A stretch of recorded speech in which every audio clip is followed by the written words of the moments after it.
time. And yeah. anyway, I need to just delete them. Like, that's all I need to do. Like, anyway, I posted a picture of it on Instagram. It was like the most controversial thing I've shared all year long. It was really, your desktop. Yeah, people were like, "Oh my gosh!" They had like such strong reactions to it. It was funny to me. All right, so I'm gonna start the slides. Okay.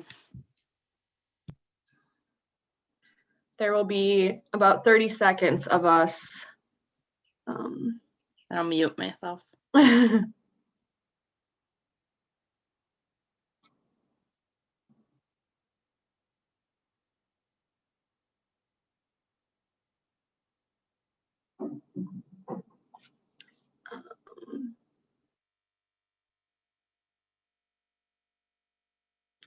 And then if you turn your video off, we'll just see the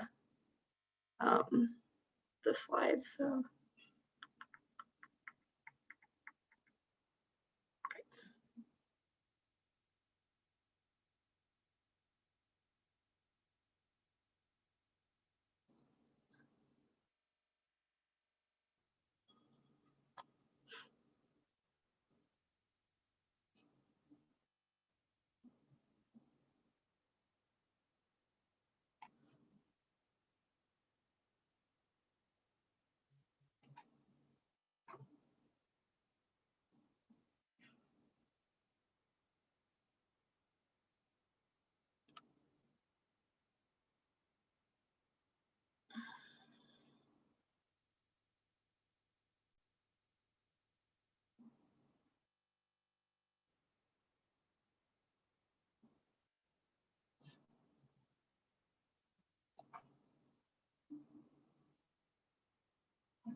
Excuse me. Well, with that, I think we'll get started. Apologies for my sneeze. It's definitely allergy season. Well, good morning, everybody who is joining us live, and for anybody who is watching this in the future, in the recording. I'm Angela Olson, I'm the Studio Programs Associate, and Laura Wennstrom today is going to lead us through another edition of Art School. So grab your supplies, and I will go ahead and turn it over to you, Laura. If anything comes up, I will be monitoring the live chat on YouTube, and feel free to ask any questions, share any comments about your work. I'll be here to help with that. So with that, I'll toss it over to you, Laura. We'll be here until about 10:45 a.m. All right. Good morning, everybody. Thank you, Angela.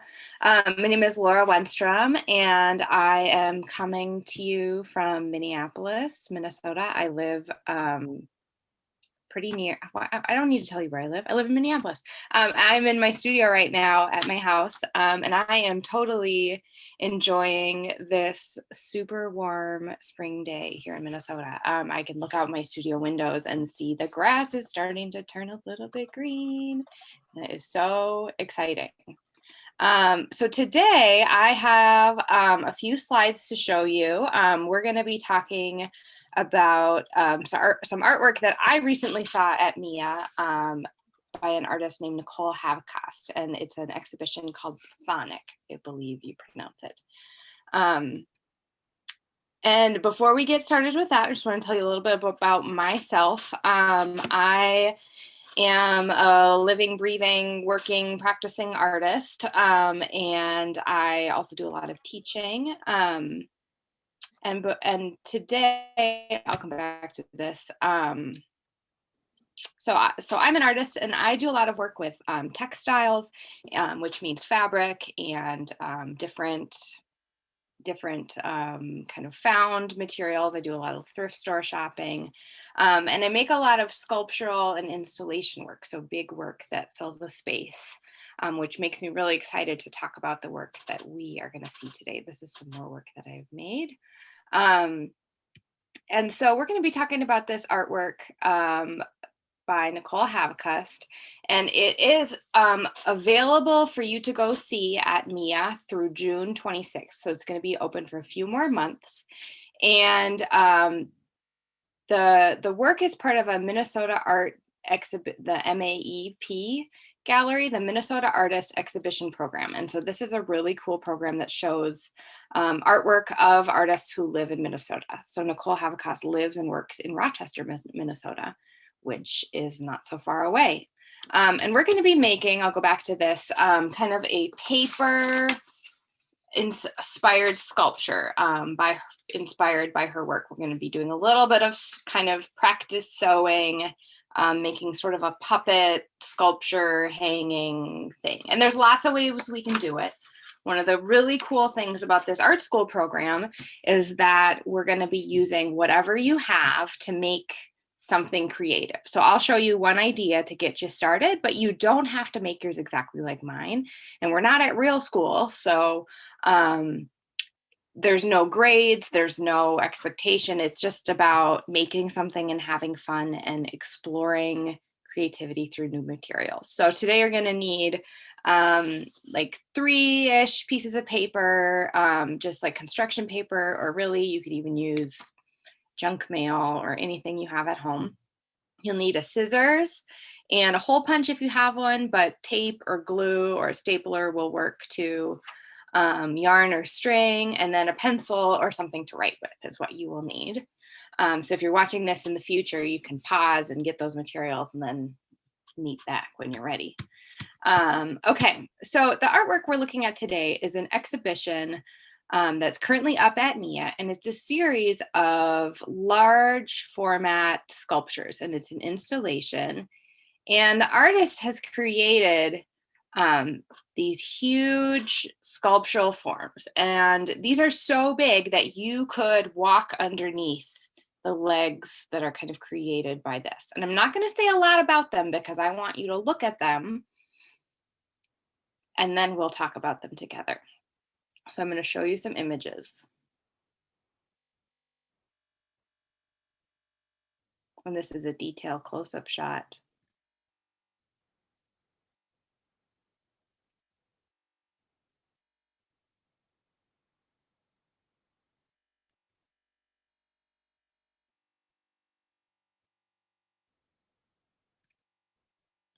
Okay, we'll go back one more time, and I want you to think a little bit about what are you looking at? So, what colors do you see, and what do these forms and shapes and objects make you think of? What are you reminded of when you look at these objects? So you can, if you're around somebody else, you can tell them. You can just think in your own head. You could write it in the chat. If you would like to do that. But I'm going to go back through the pictures again, and I just want you to take a few minutes to quietly observe and think about what you're looking at.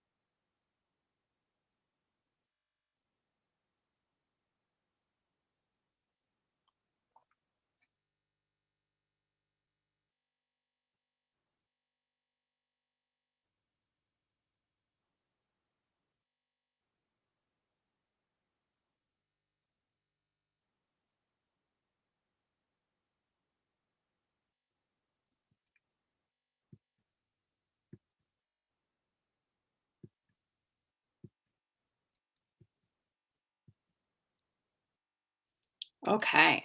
So if anybody wants to share what they see in the chat, we can do that too. But because it's a little bit tricky for us to have a discussion, I'm going to tell you what I see when I look at these works. Oftentimes, the first step in understanding what you're looking at with an artwork is just saying out loud what you see.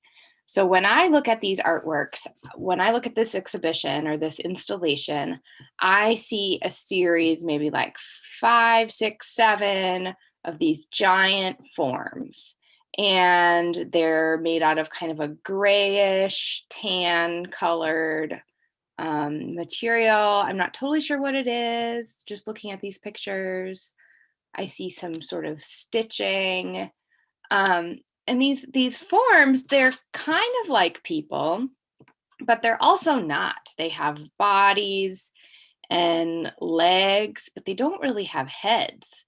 They're kind of like creatures, and they have these long kind of trunk-like necks, but no head.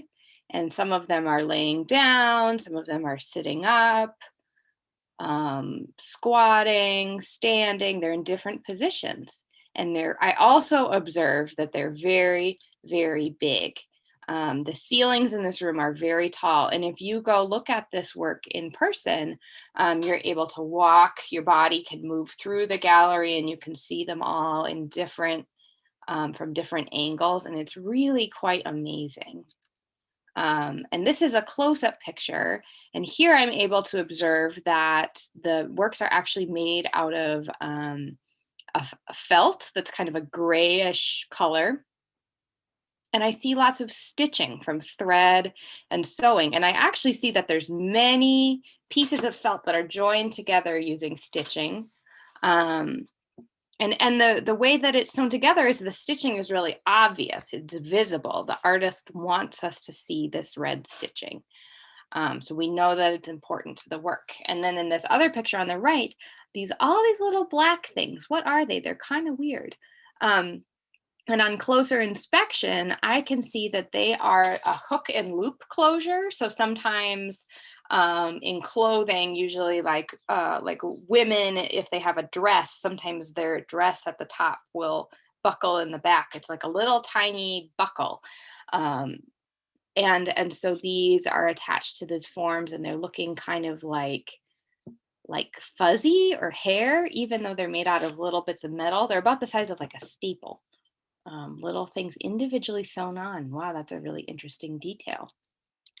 And we can come back to these kind of creatures or these forms over here. And these two are kind of having some sort of relationship or conversation. They're touching each other, they're holding each other, they're connected, which makes me think that maybe these are a little bit human and that they're interacting with each other. Here's another view. And this big, huge one, this is a tall doorway. This big, huge one is so big and it's pushing against the wall. It looks strong. There is and if we come back here, we think about, well, what kind of forms are these? When I look at these, I see these big pear-shaped bodies. And they remind me a little bit of women. I see some forms that look kind of like breasts. This person over here, or this creature form over here has 8 breasts, which is a little bit uncommon. And over here, this maybe looks more like a female body that we're used to seeing. But we're still not sure. We don't know if they're really people or what. Laura, sorry to interrupt you, but we're actually not seeing your slides. Oh, no. Okay. So I want to make sure you're... Oh, I forgot to share my screen. Oh, no. Okay. Well, that's not helpful. Okay. We'll try this again. Can you see it now? Now we can. Yep. Okay. Oh, shoot. Okay. When you were talking, it was so interesting to me that I didn't even realize that we weren't seeing them. So you did a great job of describing, but it would be nice to see the pictures too. Okay. Well, here, now that you've heard me describe them, you can look at them without even needing to see what they are. Let me move this out of the way. Without me telling you about it. So we've got these huge forms.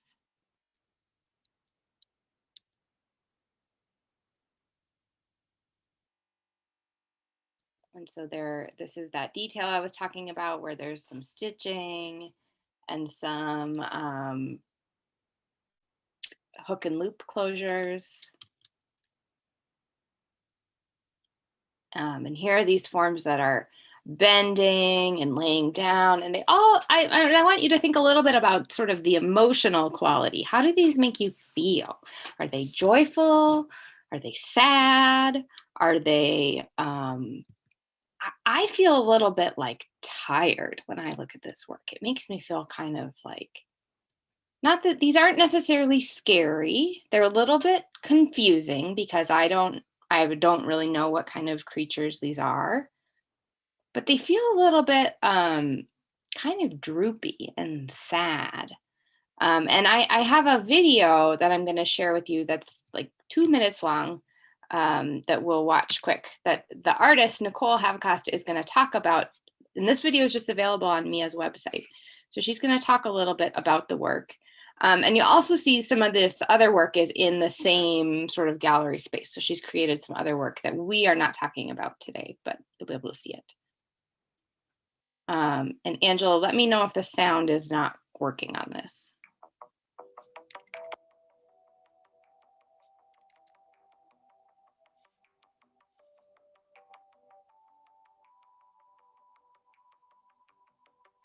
My name is Nicole Havcost, and the exhibition is Sonic.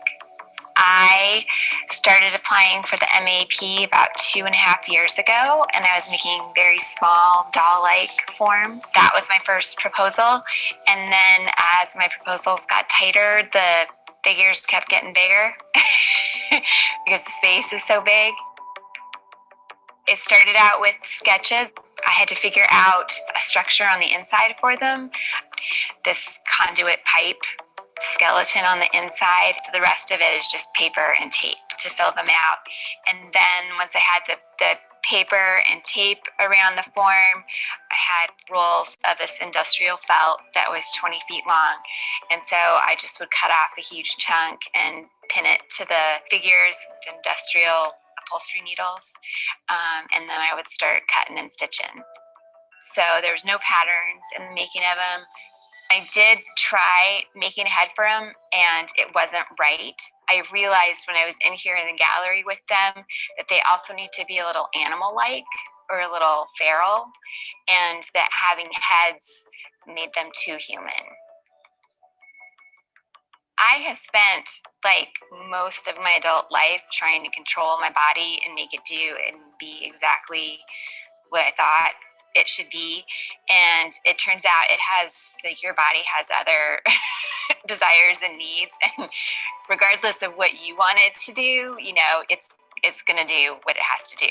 It was really great to not have this work be super fussy, to give up the fact that it had to be perfect or that it had to look exactly right, because you know, you can have 4 boobs, there's nothing wrong with that, or 8 boobs. I think there's this really interesting relationship between the grotesque of the body and the beauty of it and what it can do.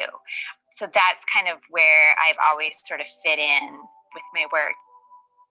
For the pods, the wall piece, I think it kind of does that. It does seduce you, and then it's really lovely, and it's very detailed, and there's things that you get up close when you get into it. It seems like it could be of the natural world, like it could be barnacles, but at the same time they're sort of cyst-like or pustule-like, and they're kind of spreading in a way that talks about disease. I would like people to recognize the beauty and weirdness of their own physical selves. And we think that all of that is just ours, and it's like everyone's. Like, you think you're the only one, you know, but everyone has that. It's a shared experience. We're all embarrassed, or we're all fascinated by whatever our body's doing. So it would be great if people could recognize themselves in the work. They're also very feminine, and so I hope that people will recognize either their mothers or daughters or girlfriends, spouses, and some of their experiences with the women in their lives in these figures.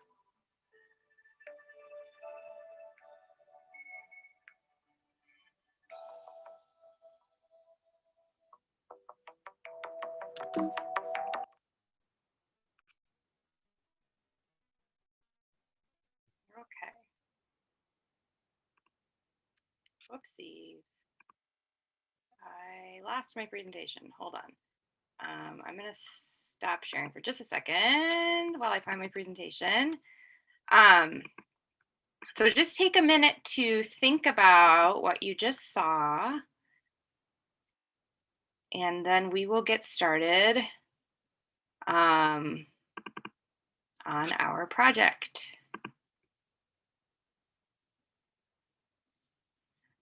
So again, the artist is talking about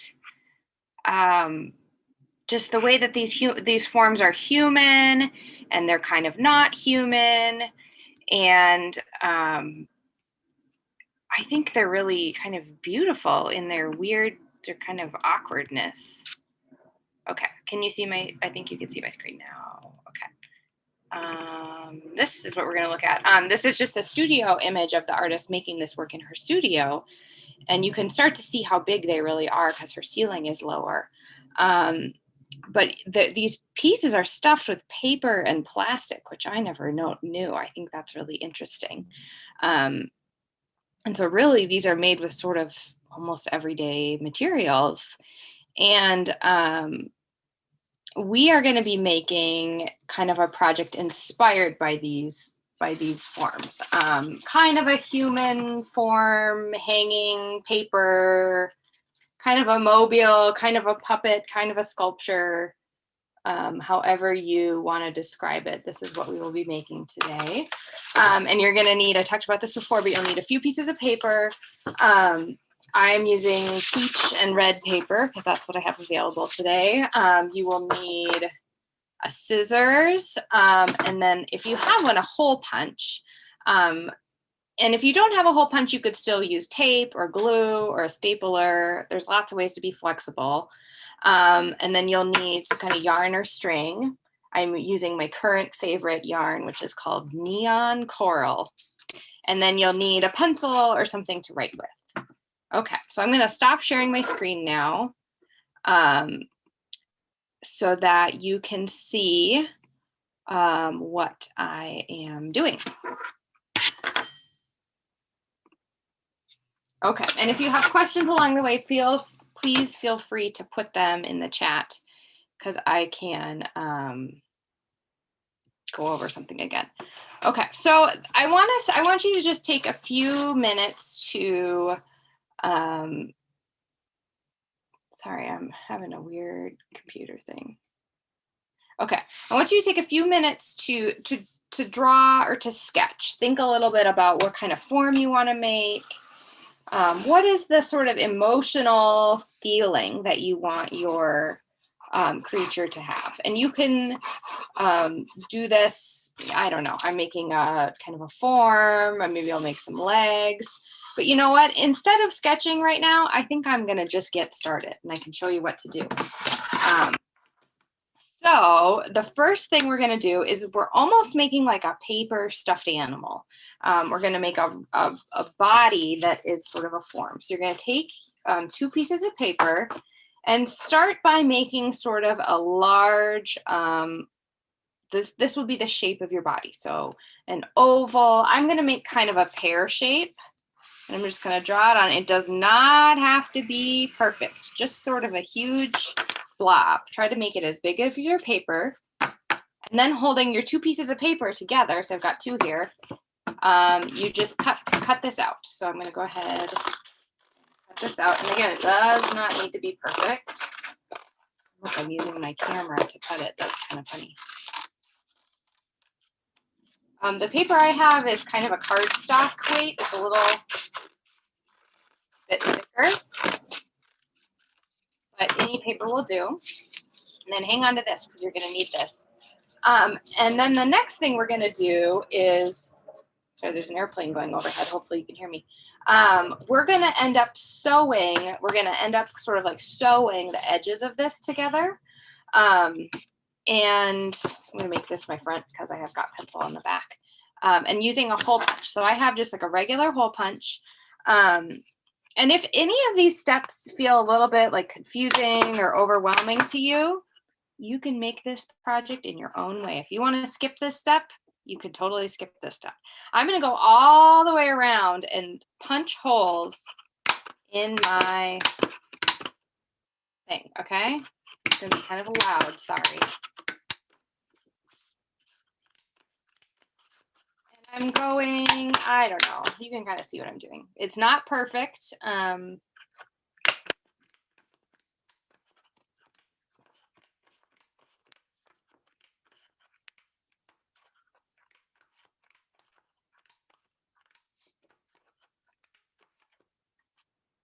then if you're having a party later, you can use your hole punches as confetti. Or you could even glue these onto your piece later if you want your person to have dots or polka dots, or I don't know. However you want to make it. Okay, so here we go. This is this.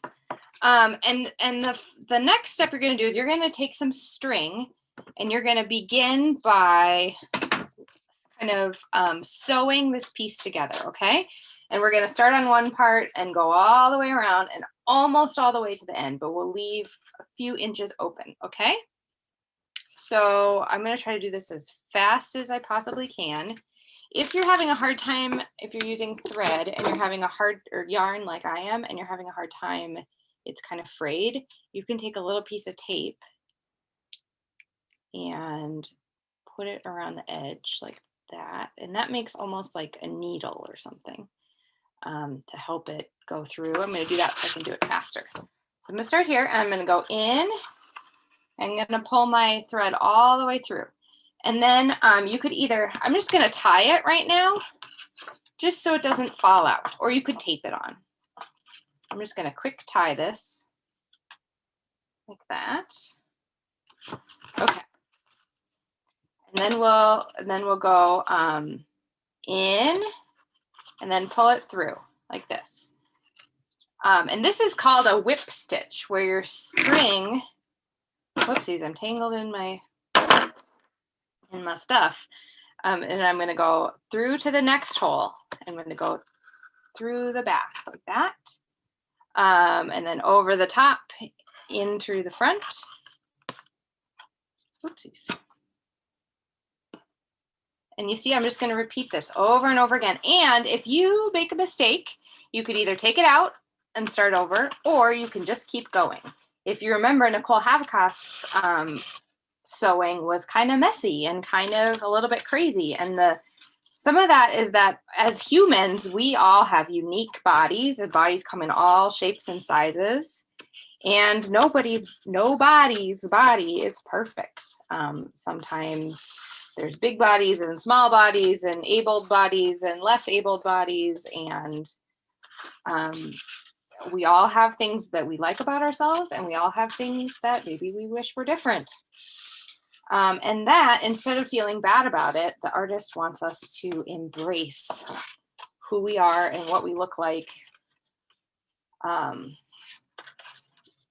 our bodies change as you get older too, and that's part of life too.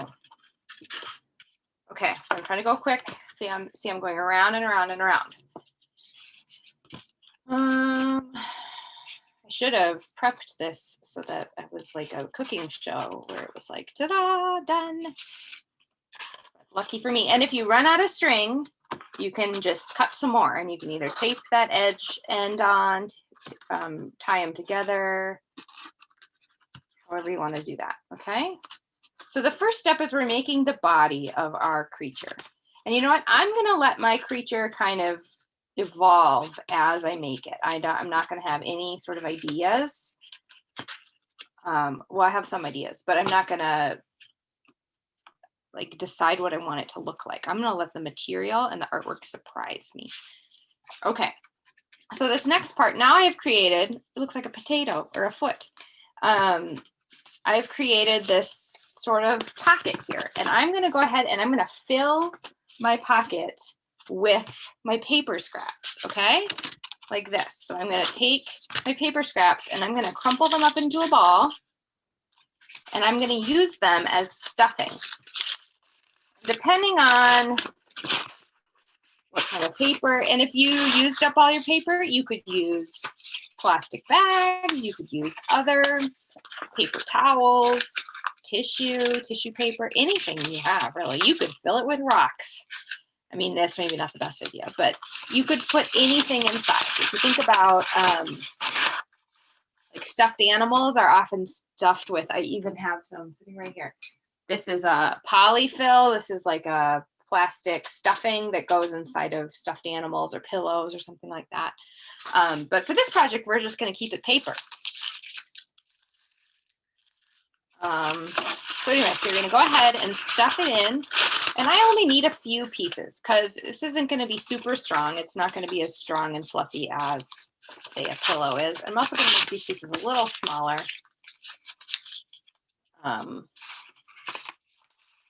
They fit in there better.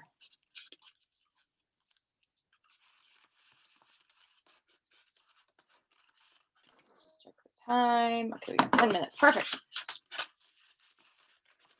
Okay, so just like that. So now I'm going to go ahead and I'm going to sew up the rest of my blob here. And you can just work along right with me. And this time I stopped my sewing here and I tied it kind of as a loose, I tied it as a loose knot, and I'm going to just go ahead and tie that together and keep going. If you have never done any sewing, sewing on paper is a really good way to practice. You can just take like even a piece of like thin cardboard, like a cereal box, and punch holes in it. This is a really good activity for like younger kids too. If you're, 4 or 5 years old, it's a really good way to get the motion of sewing in and out, in and out. Push it through, pull it through.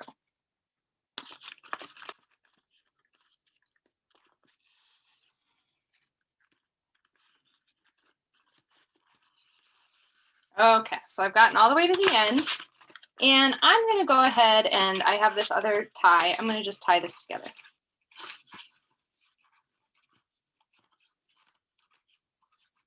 I'm going to cut off the extra edge. Okay, so now I've got this fluffy, well, it's not really fluffy, but you get the idea. It's a dimensional sculptural object, okay? So now I'm gonna go ahead and make some legs and arms. And you could even add a head. I'm going to, this is something I'm pretty good at, so I'm gonna just go ahead and wing it. But you might wanna draw yours first. Okay, so I know that I think I want my creature to have really long and skinny legs. So I'm going to start up here and I'm going to make a long leg shape. And then I'm going to make, I think I'm going to make some claws, kind of like, almost like a dinosaur, like that. And I'm going to make it thin, but not so thin that it will rip. Whoops, I made kind of a weird shape. Part of my art now, like that. Okay, there's my first leg. And then my second leg is going to be maybe bent a little bit. And you can make arms and legs however you want to for your creature. Like that, okay? Those are going to be my two legs. And then I have to do some arms. I think that I'm going to make one little tiny arm with 1, 2, 3, 4, 5, 6, 7, 8 fingers. And that's all. I might change my mind and add something else. We'll see. Okay, so now I'm going to go ahead and cut out my legs.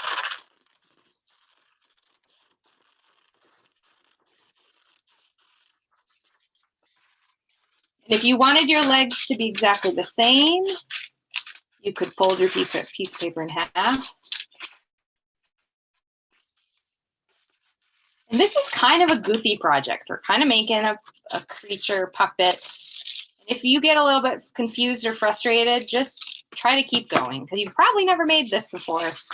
And making art takes practice. And if you're getting frustrated by all the hole punching and tying, you could just glue your pieces together and make kind of more of like a collage. That would be another way to make this. And if you want to make 100 legs on your creature, that's totally fine as well. So I've got my two legs. And now I'm going to go ahead and punch a hole because this is where they will attach. And I'm going to then cut one piece of string for each leg, probably just a couple inches like that. Doesn't really matter. And I decide where I want my legs to be. Maybe I'm going to change and make my thing like this, change its orientation. I'm going to go in on one side here, like that. I'm going to hold it like this so you can see it.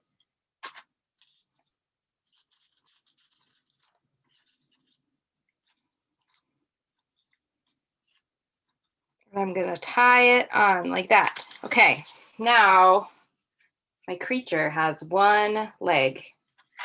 And I'm going to make the other leg like this. Okay, I'm going to use the other tie.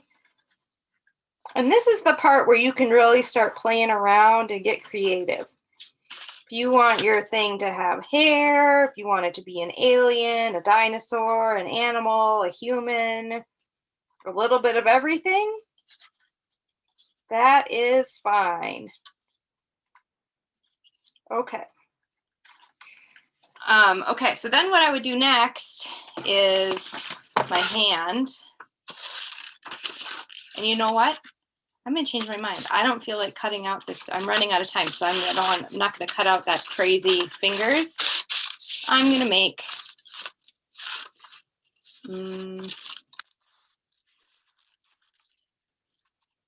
like a dinosaur pincher hand. With some spikes on it. Like that. That's silly. Okay. Dun, dun, dun, dun. You can just keep working and working on this thing until it is the creature you want it to make. I'll just tape this for now so you could see it,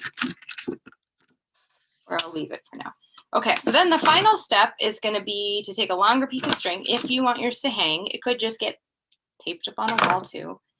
And you're going to decide where your sort of center of gravity is going to be. So if I hang it like this, the legs will go like that. If I do that, ooh, I kind of like that. See how it's sort of bending over? I like that. So I'm going to go ahead and put a piece of string right through here and tie it on. See, now I have new ideas about what kind of creature I made now that it's doing this bending over thing. It's making me think about, I don't know, digging in the dirt, gardening. I don't know, like, so many ideas, so many possibilities. I think it needs a tail. Mine probably needs a tail. I'll show you just, this is the one I made before. And this one, I had feet, and look at this feet have 3 toes. This hand has 4 fingers. And I even added an elbow for this one. So it's jointed, so you could do that. And then I made kind of a neck, but it doesn't have a head. So there's lots of directions you could take this. And if you want to go back with a marker and add some details, add some features, draw on it, you could paint it. There's so many things you could do. So that is kind of what I have to show you today. And